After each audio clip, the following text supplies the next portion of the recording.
नमस्कार, बॉबी किचन में आपका स्वागत है। तो आज हम बनाएंगे सूजी और आलू का बहुत ही मज़ेदार नाश्ता जो आपको बहुत ही पसंद आएगा और घर में आप जिसे भी खिलाएंगे वह आपकी तारीफ़ करे बिना नहीं रहेगा।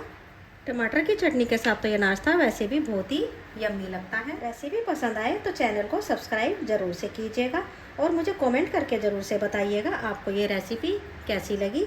तो आइए अब हम नाश्ता बना लेते हैं। नाश्ता बनाने के लिए मैंने ये 2 बाउल सूजी लिया है। यह वही सूजी है जिसका हम उपमा वगैरह बनाते हैं। तो अब इसके अंदर हम ये 2 बाउल ही दही का डाल देते हैं। जितनी सूजी है उतना दही डालने से इडली एकदम स्पॉन्जी बन के तैयार होती है, इसलिए जितनी सूजी हो उतना ही हमें दही लेना चाहिए। अब सूजी को दही के साथ अच्छे से मिक्स कर लें। सूजी और दही अच्छी तरह से मिक्स हो चुका है, तो इसके अंदर अब हम थोड़ा सा पानी और डाल देते हैं। इसके अंदर ये मैं 1/4 बाउल पानी और डाल देती हूँ। अब पानी डाल के अच्छी तरह से मिक्स कर लें। बैटर हमारा अच्छी तरह से तैयार हो चुका है, तो अब इसे हम 10 से 20 मिनट के लिए रेस्ट पर रख देते हैं। इतने ही बैटर हमारा रेस्ट कर रहा है, इतने हम आगे की तैयारी कर लेते हैं। अब हम ये गैस पर एक बर्तन को रखेंगे और उसके अंदर 1 चम्मच ऑयल ले लेते हैं। ये मैंने सरसों का तेल लिया है और इसके अंदर ये आधा चम्मच राई के दाने डाल देंगे और साथ ही में 1 चम्मच चने की दाल को डाल देना है। चने की दाल को मैंने अच्छी तरह से कपड़े से पोंछ के लिया है। ये 1 चम्मच उड़द की दाल को डाल देंगे। अब दाल को हमें अच्छी तरह से गोल्डन होने तक भून लेना है ताकि इनका कच्चापन जो है अच्छी तरह से निकल जाए। तो आप देख सकते हैं कि दाल हमारी अच्छी तरह से गोल्डन कलर की हो चुकी है, ये अच्छी तरह से भून चुकी है। तो अब इसके अंदर हमें 2 पिंच हींग डाल देना है। हींग का फ्लेवर इसके अंदर बहुत ही यम्मी आता है। और साथ ही में हम इसके अंदर 2 हरी मिर्च को बारीक काट के डाल देंगे। अब इन्हें भी 20 से 30 सेकंड के लिए भून लें।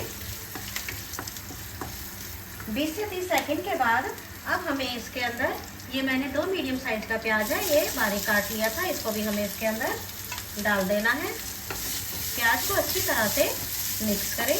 जब प्याज मिक्स हो जाए तब हमें इसके अंदर कड़ी पत्ता डाल देना है। ये मैंने 2 कड़ी पत्ते की डंडियों को लिया है, तो इनको भी हमें इसके अंदर डाल देना है। कड़ी पत्ते का फ्लेवर इस नाश्ते के अंदर बहुत ही अच्छा लगता है। कड़ी पत्ते को भी अच्छी तरह से प्याज के साथ मिक्स करें। प्याज को हमें ज़्यादा देर नहीं भूनना है, बस हमें इसको 1 मिनट के लिए ही स्लो फ्लेम पर भूनना है, जिससे कि प्याज थोड़ा सा सॉफ्ट हो जाए। इतने प्याज हमारा सॉफ्ट हो रहा है, इतने हम ये मैंने 4 आलू उबले हुए आलू लिए हैं, इनको मैं मैश कर लेती हूँ। प्याज को मैंने 1 मिनट तक फ्राई कर लिया है। प्याज हमारा सॉफ्ट हो चुका है, तो अब इसके अंदर हम ये आधा चम्मच हल्दी पाउडर डाल देंगे। हल्दी को भी हमें तेल के साथ अच्छी तरह से भून लेना है। इसे भी हम 10 से 20 सेकंड के लिए भून देते हैं। जब हम हल्दी को तेल के साथ भूनते हैं तो इसका कलर बहुत ही बढ़िया आता है। हल्दी भी हमारी अच्छी तरह से भुन चुकी है, तो अब इसके अंदर हम जो मैंने आलू को मैश किया है उसको हमें इसके अंदर डाल देना है। मैंने आलू को ज़्यादा पतला मैश नहीं किया है, मैंने इसको मोटा मोटा ही मैश किया है।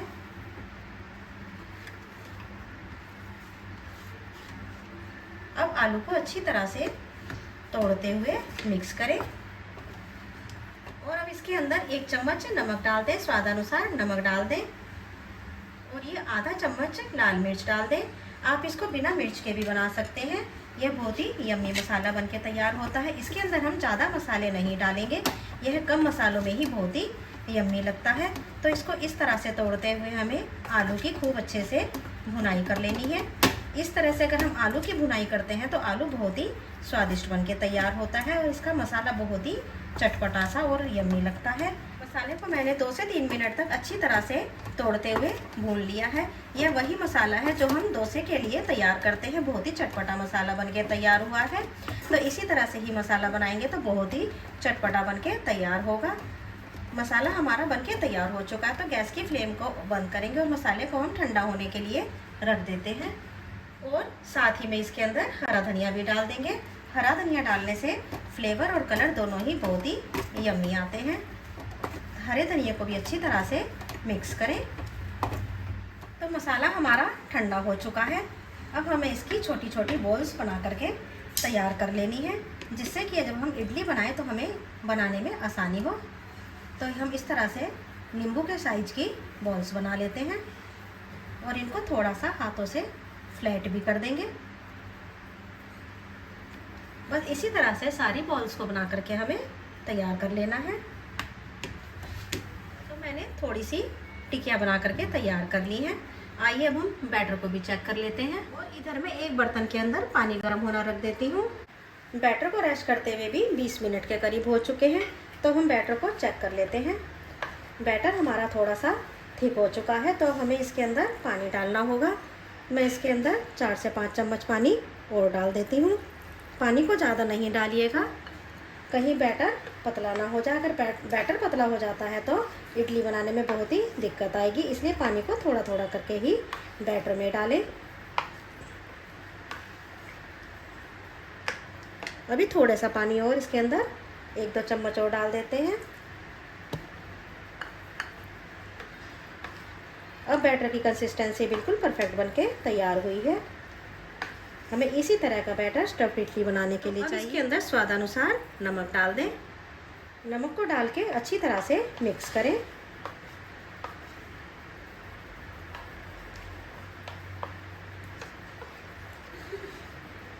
अब इसके ऊपर बेकिंग सोडा डालने से पहले हम जिस इसके अंदर हमें इडली बनानी है उसको ग्रीस कर लेते हैं। तो मैंने ये इडली का स्टैंड लिया है, इसको हमें अच्छी तरह से ऑयल से ग्रीस कर लेना है। ग्रीस करने के बाद अब इसके अंदर हम ये 3/4 चम्मच 1/4 चम्मच बेकिंग सोडा डालेंगे। इसको एक्टिवेट करने के लिए हमें थोड़ा सा पानी डाल देना है। अब इसको अच्छी तरह से मिक्स कर लें। इसको अच्छी तरह से हमें मिक्स करना चाहिए। जो हमारा इडली का बैटर या डोसा का बैटर जो रेड हो जाता है, या हमारा ढोकला जो रेड हो जाता है, वो इसी वजह से होता है कि हम उसको अच्छी तरह से मिक्स नहीं कर पाते हैं। इसको हमेशा एक ही साइड में घुमाते हुए हमें मिक्स करना चाहिए। तो हमारा बेकिंग सोडा अच्छी तरह से मिक्स हो चुका है, तो हम इसको थोड़ा थोड़ा करके इडली के स्टैंड के अंदर डाल लेते हैं। इसको हमें थोड़ा ही डालना है, ज़्यादा नहीं डालना है। बस इस तरह से सारे स्टैंड के अंदर बैटर को डाल लें। तो ये मैंने इडली स्टैंड के अंदर बैटर को लगा लिया है। अब हमें इसके अंदर जो हमने टिकिया तैयार करी हैं उनको हमें इसके अंदर इस तरह से रख देना है। ज़्यादा बड़ी टिकिया नहीं बनाइएगा, बस इसी तरह से सारे स्टैंड के अंदर हमें टिकिया रख देनी है। इडली के तीनों स्टैंड के अंदर मैंने टिकिया को रख दिया है।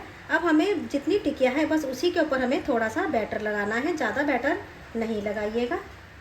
सारी टिक्कियों के ऊपर मैंने बैटर को अच्छी तरह से लगा दिया है। आइए अब हम गैस की तरफ चलते हैं। पानी भी बॉईल हो चुका है, तो इसके अंदर हमें इडली का स्टैंड रख देना है। गैस की फ्लेम को मीडियम टू हाई करते हुए हमें इसको 10 से 12 मिनट के लिए भाप पर पका लेना है। 10 से 12 मिनट हो चुके हैं। आइए हम इडली को चेक कर लेते हैं। इडली हमारी अच्छी तरह से तैयार हो चुकी है, तो इन्हें हमें निकाल लेना है।